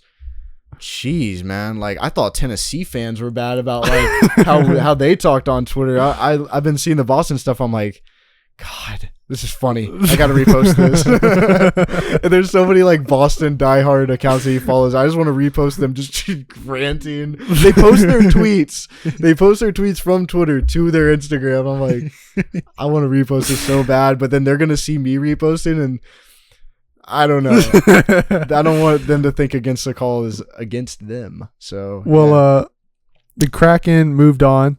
I want to talk about that. That was fun. That's fun to see. They won their game 7 against the Avalanche. Beat the defending champs. Yeah, they did. First round. You know, you got the Avalanche going out first round, the defending champs, the best regular season team going out the first round. You got the Lightning going out as well. They have been there for 3 straight years. This is going to be a very fun NHL Stanley Cup, and we've said that before. Mm-hmm. The Kraken moving on is great, and the Kraken also won their first game against the Panthers. Yeah. Against Panthers, right? That's who they play. Yeah. Yeah, and that's the thing though. Or no, they wait. Sorry, the Stars. Sorry, I was confused what you're talking about for a second. Yeah, sure. But then I was talking about okay. I was talking about the Kraken. They played against the Stars, which the Stars are everybody's dark horse team, and I'm just saying this is not the first game, but the Kraken seem to be like they are on just a rampage right now, especially after going Game 7 with the defending champs, winning against them, and now they just took Game 1 of their Stars series, which is incredible. Yeah. Anything you want to say about the Kraken? I'm rooting for them to win. Yeah. I am rooting for them to win. I think they have a lot of fans that they've created, but the next one is going to be the Panthers versus Maple Leafs. Panthers took Game 1. We didn't cover this in the last episode. The Devils beat the Rangers in Game 7 to move on in a 4-0 win on Monday. Oh, yeah. Well, we would have got to that anyways. But, yeah, I do agree, Mike. You forgot to mention it. But I think that the game happened, like, as you guys filmed it. So it was that night. Yeah, that night. So you weren't really able to cover it. But, yeah, good for the Jersey Devils. Don't care about either of those teams, really. Don't really know much about them. I do know how the Devils were good this season, and I do know a few Rangers fans, so it's kind of funny to see them a little sad. But other than that, the Panthers beat the Maple Leafs in round 1. And like John said on the last podcast, feel good for the Maple Leafs. They finally got past the first round curse, and that's cool for them. I'm happy for them, but go Panthers. Even though Panthers are kind of a rival to Lightning, I'm still semi-rooting for the Florida Panthers to perform well. I still want the Kraken to win it all, but yeah. Anything you want to say about Panthers and Maple Leafs? Yeah, no. Okay, and then over in the East, we have the Devils versus Hurricanes game, which is coming on tonight as we film this. It will be Game 1. Don't know too much about it, but again, the Hurricanes and Devils, both very close on their records. Both have 52 wins. This is going to be an evenly matched series. Won't be surprised if this one goes to a Game 7 itself, but I do see this definitely going to 6 games. I think Hurricanes have this, in my opinion. I think that the Hurricanes have been... Yeah, I agree with you on that. Absolutely on fire. So I'm looking forward to this series. And then the last game is going to be the Oilers versus Golden Knights. Game 1. Round 2 is coming on tonight as we film this, so it'll already be done. So you don't really have to listen to us if you don't want. But I think that, the Golden Knights and Oilers, this series is going to be tremendous. I think this could go to Game 7.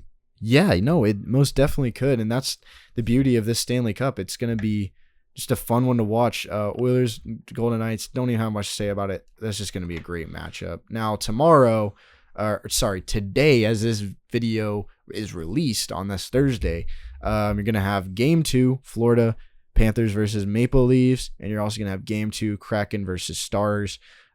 Really hoping that the Panthers and Kraken just get another win, but I definitely could see Stars grabbing a win right there and Maple Leafs bouncing back as well. Mm-hmm. It's going to be both in Texas and Toronto, so we're looking forward to the rest of the Stanley Cup series. We're all for the upsets. We're all for the victory in the Stanley Cup. Stanley Cup playoffs are just awesome. They're just awesome to watch, especially all these overtime games we've been blessed to watch. Yeah. It's just incredible. Michael, anything else you want to say? No, you pretty much covered it all. All right, perfect. Good. We're going to jump into one of our last few segments, the countdown, the best current NHL jerseys in the league right now. Michael, start us off. Okay, so I just want to say there's actually a lot of very good uniforms in the NHL, and it was actually pretty hard for me to pick. But at my number 5, I'm going to go with the New York Rangers. I really like their blue, red, and white. Especially, I love how the Rangers, I love the downward slope on their uniforms. I think they're super iconic as well for the NHL uniforms. But I just think all the colors match very well. But at my number 4, I have the Las Vegas Golden Knights. Mm-hmm. I love their black, gray, and gold uniforms. I think it matches perfectly.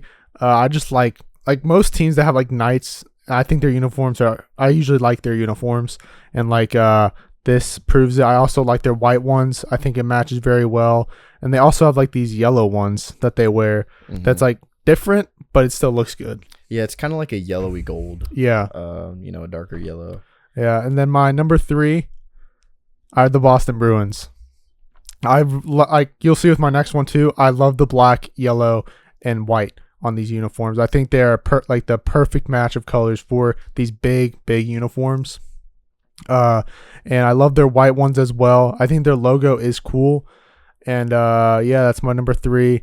And my number 2, I have the Pittsburgh Penguins. Like I said, I love the yellow, black, and white color scheme. They're basically the same thing. They could go back and forth. So are you a fan of the Steelers? I like their uniforms. Really? Yeah, they're classic. I do like the Steelers uniforms. Same thing with these. I like the Penguin as well, logo in the middle of it, playing hockey. I think it's a pretty cool addition as well. And then my number 1, I have the Seattle Kraken. I love their uniforms. I think their logo is awesome. I think their colors fit perfectly. It's different. And I think every single one of their uniforms they have is a good uniform. Yeah. So that's my list. Great list, Michael. A lot of people aren't going to like mine because it's not very traditional, but I will say this. Iconic jerseys in the NHL, they'll always be iconic, but they're just not the best jerseys in my opinion. They can be iconic. They can be worn the most, but in my opinion, at the number 5, give me the Lightning jerseys. And this, it slips a little bit on some lists that I've seen, but a lot of people still enjoy it. The Lightning jerseys, their white and blue is just incredible, and also the Lightning on the sleeves looks so cool. And I will say this, it took me a while to warm up to them. Getting into hockey, I had always the Lightning were the first team that I really got into, and I really didn't like their logo. I'll be honest. I thought it was too simple. But that was, me before I matured. And now I have the Lightning at my number 5. At my number 4, I'm going with the Predators. And that's not just because they're my second team. It's also because the Predators and their jerseys have become either way, become, whatever. They have become this sort of jersey that a lot of people have been wearing. It's almost like a how a lot of people don't watch Yankees. Baseball, but wear Yankees. Yeah. It's like they wear the Predators now, just because of how cool it looks. And also, the Predators' old throwback logo is off topic, but a lot of people think it's stupid. I think it's really cool. And this new logo that they have, very interesting. The navy and the yellow goes great together. And whenever I see it, I'm just yeah, it's Tennessee. I like it. And I like how they have the state logo on it as well. It's very, very nice. Michael's looking up the throwback jersey. Do you think that looks bad?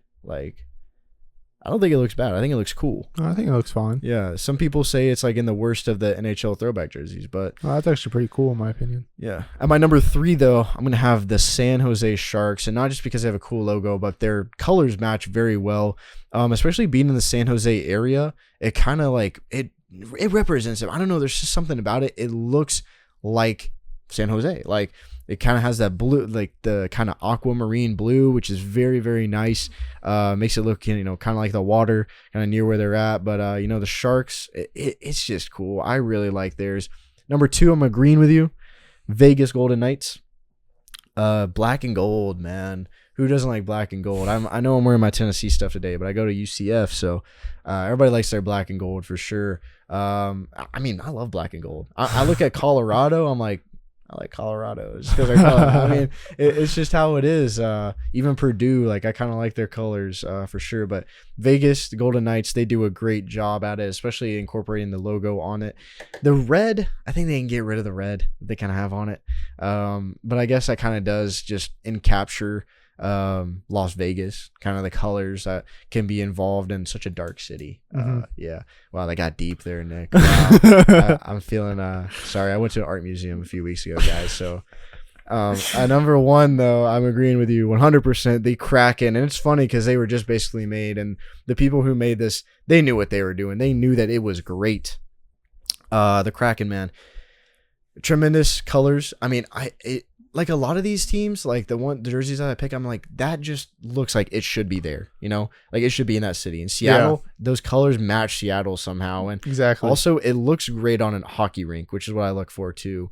In the future, whenever me and Michael are old guys sitting on a porch, drinking whatever, we're going to be seeing a lot of people wearing Kraken stuff that don't watch hockey. It'll be kind of just like how people wear Pittsburgh Penguins stuff. But yeah, that's going to do it for my list. Our next segment is going to be the NBA playoffs update. Wait, before we go into NBA, yeah, there's one thing in the NFL that I do want to talk about. Jackson Mahomes getting arrested. Oh, dude, we forgot about that. I totally forgot about that. I just realized it. Should we save that for like just another episode, the next episode? We'll talk about it a little bit and then get more into detail with it because that just happened and I don't want it to be old when we talk about it then. But Jackson Mahomes got arrested finally for his video. Yeah, let's just add this in. New segment, Jackson Mahomes.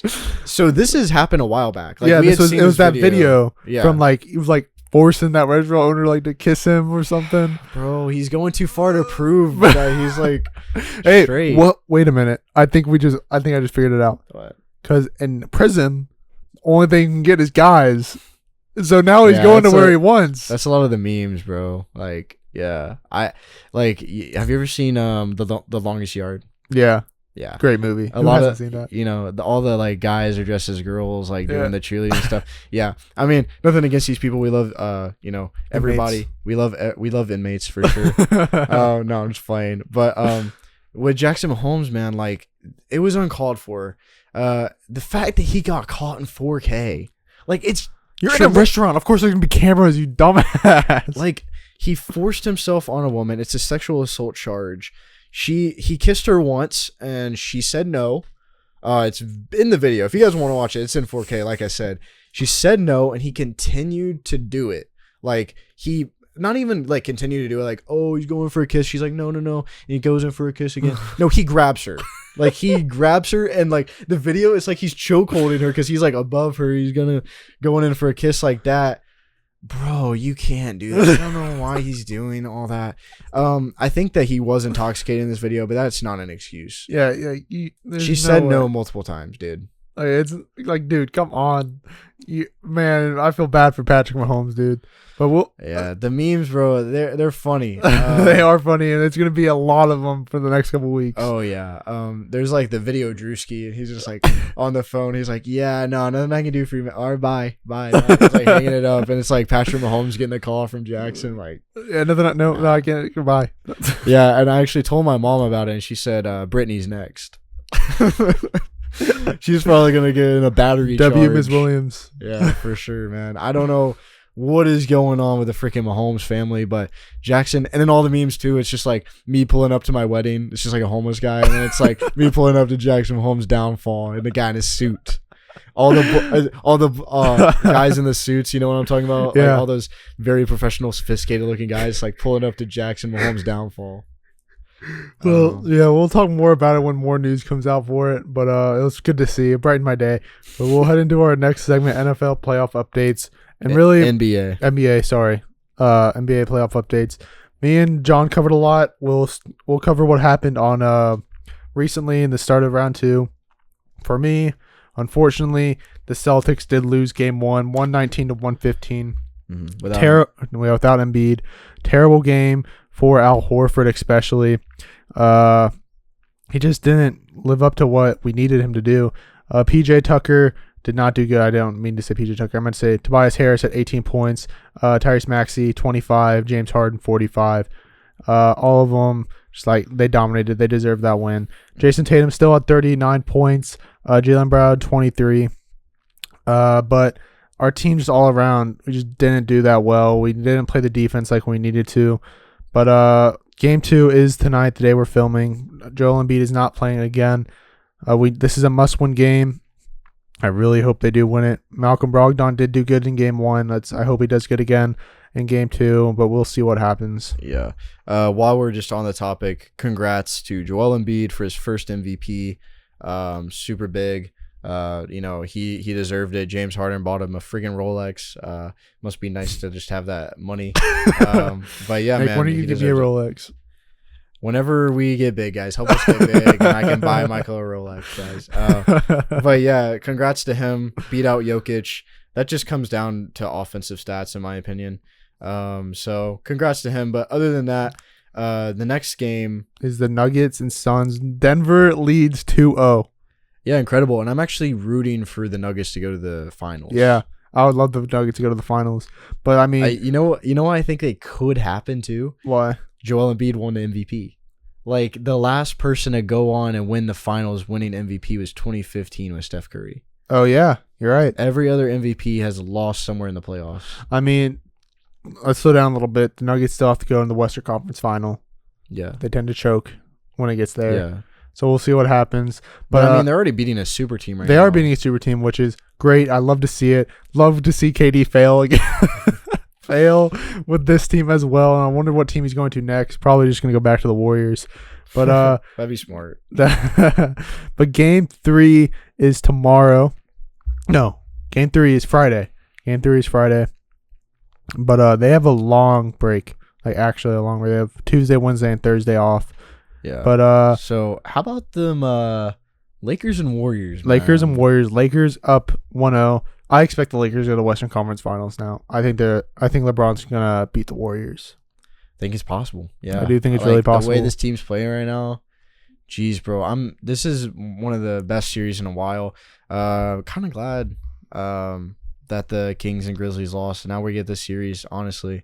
But yeah, I do want to talk about the Grizzlies. Dillon Brooks is gone. How happy? I'm very happy. I was a big Dillon Brooks guy throughout the regular season, but then whenever he had to go and do all this stupid stuff with LeBron, bro, you were the reason we lost. You are the exact reason that we lost this playoff. 2 seed losing to a 7 seed. Bro, it's so stupid. It's whatever, man. But it's classic Grizzlies. I mean, I don't think I've seen the Grizzlies go to like the second round once in my lifetime. Don't worry, it'll happen next year. It's always next year. But they'll get better. Yeah, they will, especially with Dillon Brooks gone. But the next game obviously is the Heat Knicks tied series now. Knicks won 111-105. This is going to be a good series. I think the Heat will win. But Jimmy Butler was out for this game. He didn't play. And that's the reason I think they lost. Depending on if he plays, I think the games he plays, they will win. The games he doesn't play, there's a strong chance they will lose. Yeah, this Knicks team is actually very, very solid in this playoffs. Yeah, Jalen Brunson, 30-point game. Julius Randle, 25. RJ Barrett, 24. Josh Hart, 14. Like that's very good for starting. For a starting lineup in the playoffs. Yeah, I did hear that Scott Foster ref that game, and Scott Foster is now like 6-0 against like Udonis Haslem or something like that.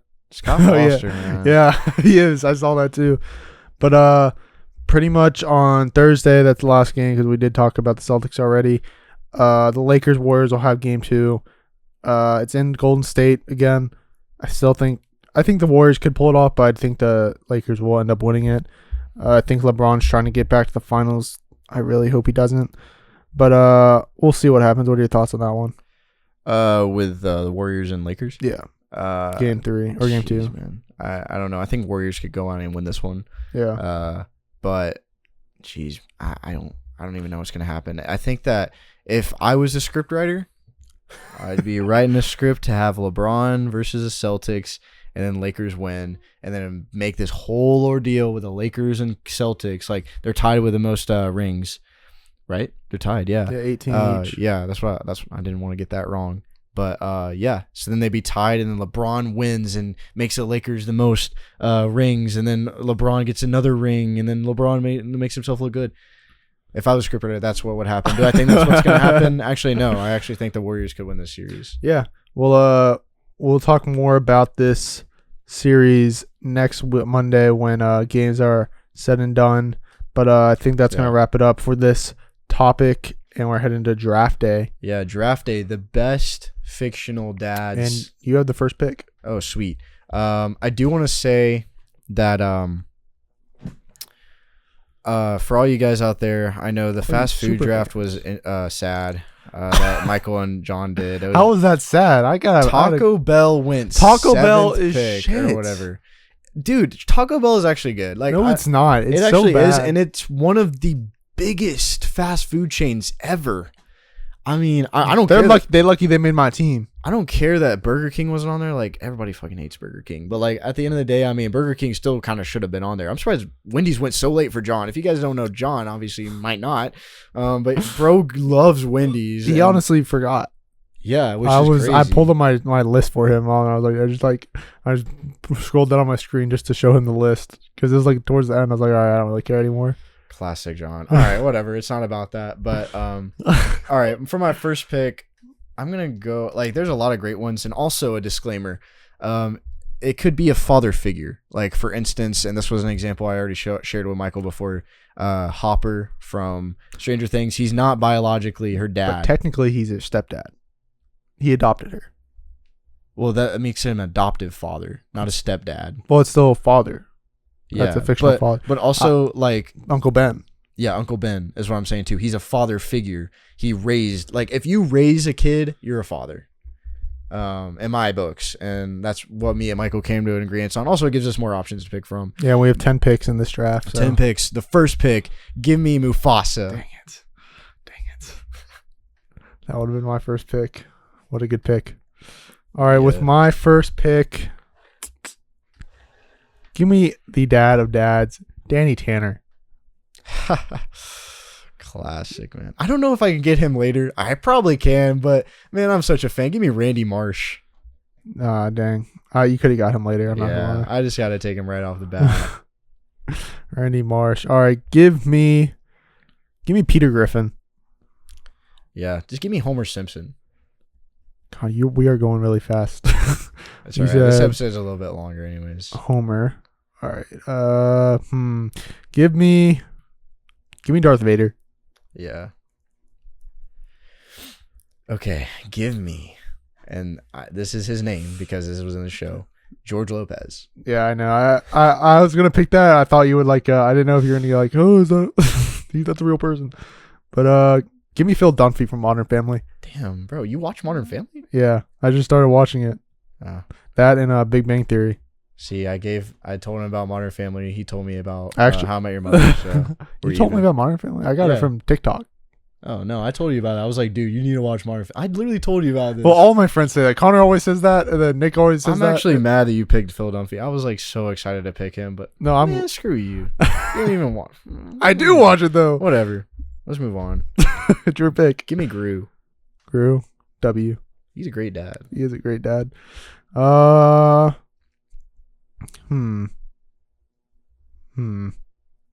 go. Give me Dr. Doofenshmirtz. Yeah. Give me Walter White. I knew you were gonna pick him. I have him on my list just so I could have taken him from you. Well, you already took Phil Dunphy, so frick you. Give me Mike Brady from the Brady Bunch. Yeah, I had him on there. If I picked him, I was going to be like, give me the dad of all dads. He had 6 kids. But anyways, give me Uncle Phil. From what was that? Fresh from? Prince of Bel-Air. Oh, yeah. Valid. Give me Mr. Incredible. Yeah, I was actually going to be my next pick, so congrats. Man. Lots of good ones left, for sure. Give me a dad that just always stood up for his kids, man. Rick Grimes. Damn, that was actually going to be my next pick. Great minds, they think alike, my friend. Rick Grimes. All right. Talk about a dad who stand up for his kids. Give me Brian Mills from Taken. From what? Taken, the movie series. Movie? Yeah. I will find you. Yeah. And I will kill Liam you. Neeson. Yeah. What does he even think about him? Yeah, great dad. Give me one of the biggest dads in the Harry Potter series, Arthur Weasley. Damn, dude. I thought you would have forgot about him. That was a good pick. This is my last pick, right? 1, 2, 3, 4, 5, 6, 7, 8, 9. Yeah, you have one more pick. I have 2. Give me Marlin from Finding Nemo. Yeah, now talk about a great dad. Jeez, man. All right. Yeah, I mean, we'll always kind of talk about the ones that we didn't pick, but this, just give me him because, man, I don't know, actually. I have 2 I'm deciding through, and I know you're not going to pick one of them. Okay. Yeah, whoever I pick, you're not going to pick from my list. At least I don't think so. But just give me, jeez, I hate whenever I can't, decide. It doesn't even matter that much. I was a big, growing up, there's a lot of older kind of shows on. Just pick the shut up, bro. Because I'm saying you might not know the shows. Give me a second. Okay. I don't even want to pick. Let me keep thinking. Sorry, viewers. He calls that, not me. So you're going to have to use your finger to fast forward a little bit because of him. Just double tap 10 seconds ahead. I guess I could do 20 seconds. Anyways, Tim Taylor from Home Improvement. Yeah, I have no idea who that is. Tim Allen played him. Tim Taylor? Yeah. All right. Let me finish. Yeah, Home Improvement. It was like a show in the 90s, but that didn't help my problem. I actually have 3. You know what? From my favorite show of all time, give me Ned Stark from Game of Thrones. Yeah, I heard. I saw him on list, but I just didn't know anything about him because I haven't watched it. But he was my favorite character. So that's gonna do it for this draft, right? Yeah, let me go through the teams real quick. Team Nick consists of Mufasa, Randy Marsh, Homer Simpson, George Lopez, Gru, Walter White, Uncle Phil, Rick Grimes, Arthur Weasley, and Tim Taylor. While Team Mike consists of Danny Tanner, Peter Griffin, Darth Vader, Phil Dunphy, Dr. Doofenshmirtz, Mike Brady, Mr. Incredible, Brian Mills, Marlin, and Ned Stark. Comment down below who you think won this draft. But there was a couple we left. I had Marshall Erickson on my list. Who's that from? What did you just say? Marshall Erickson? This sounds familiar. How I Met Your Mother. Marshall. Oh, Marshall. Okay, I'm not thinking his last name. Who? Barney Stinson. Yeah. Who? Tim Mosby. What was Did you say Tim Mosby? Ted Mosby. Sorry. Wow, this man is such a fan of How I Met Your Mother. Dang. Marshall Erickson. Yeah. I forgot his last. I haven't watched How I Met Your Mother in over a year. Wow, I even watched I have to watch an episode don't have to, but I watch a few episodes. Sorry, I just watch less TV than you. I watch TV before I go to bed. I just put my TV on. I read and I look at stocks. That's such cap. That is the biggest cap in this world. But there's also Jim's dad from American Pie. He's just never. His name is never mentioned in the movies. It's just known as Jim's dad. Then there's Tony Soprano from The Sopranos. Yeah. Uncle Ben wasn't taken. Barney Stinson wasn't taken. He is a dad. He is a dad. Forrest Gump wasn't taken. Scott Calvin, Papa Elf. Yeah, I had those. Yeah, all those weren't taken, but still a valid list. Clark Griswold. Oh, yeah. So the one that I was debating on and I knew you weren't going to have it either. Herman Boone from Remember the Titans. He was a great dad. Oh yeah, I didn't even think of him. And that's what I was kind of like debating on. Also, Jim Hopper, who we like had mentioned, none of us picked. We had mentioned Uncle Ben and Jim Hopper. Neither of us picked him. Which I mean, that's good because we use it as examples. Also, Jerry Russo from Wizards of Waverly Place, great dad, and Bob Belcher from Bob's Burgers. I don't know if you watched it, but I watched it and I like it. Yeah, I saw him on lists. I didn't have him on mine though. But yeah, also Joe Kingman from The Game Plan, played by The Rock. Oh yeah, it was a funny dad movie. Yeah, that was. But other than that, great draft. I don't really think I won that one, I'm gonna be honest, but I did have some good picks. Michael had some better ones. But let us know in the comments who you think won this draft with the best fictional dads. We're gonna head into the last segment here, the post game, where we're just gonna say thank you again for watching another episode of Against Call, episode 44. In just a few weeks, we'll be at episode 50, halfway to 100. So, yeah, and I'm just glad that we're able to do this for you guys. And if you find it entertaining, just please share it. Share it with your family. Keep subscribing, liking, commenting, and following us on all the socials. And then follow all of our branches over at OuttaPocket Sports. All of our other shows that me and Michael are able to have our friends, provide for OuttaPocket Sports, our sports brand. We have all the links to all of that in our own link tree. So make sure you guys check it out for Against the Call. And yeah, Michael. Just if you want to use our code ATC for $20 off your next purchase on SeatGeek, you can get concerts, games, any sports events, and then you can also wear our merch there if you really want to. That'd be really nice, super cozy, super soft. Just makes you want to fall asleep in it, It's only $25. Just DM us, and then, but if those shirts do get you a little tired and stuff, and what you could do if the shirts get you tired because you're all cozy and snuggled up, is because you just get tired from them. Because like you're all comfortable, you're gonna want to fall asleep. They're also good for like working out and everything else, and you don't get tired. No, you don't. But I mean, like when you're laying down and stuff, like in bed, those shirts just like help you fall asleep. They're an everything shirt, man. Eating shirt, working out shirt, everything. But let me get to my point. When you're asleep, like in your bed and stuff, but you don't want to fall asleep, you just need something. You can use W, right? Like you just use W, and then if you want W, you can get 10% off. What's W? This is like a fan asking. W's an energy drink. No maltodextrins. But yeah, you can use our code Against Call on all caps at www.w.gg. What's maltodextrin? I actually don't know. Yeah. But there's none of that. You're welcome. But other than that, just going to wrap it up for episode 44 of Against the Call. Thank you guys again for watching, and we'll catch you episode 45.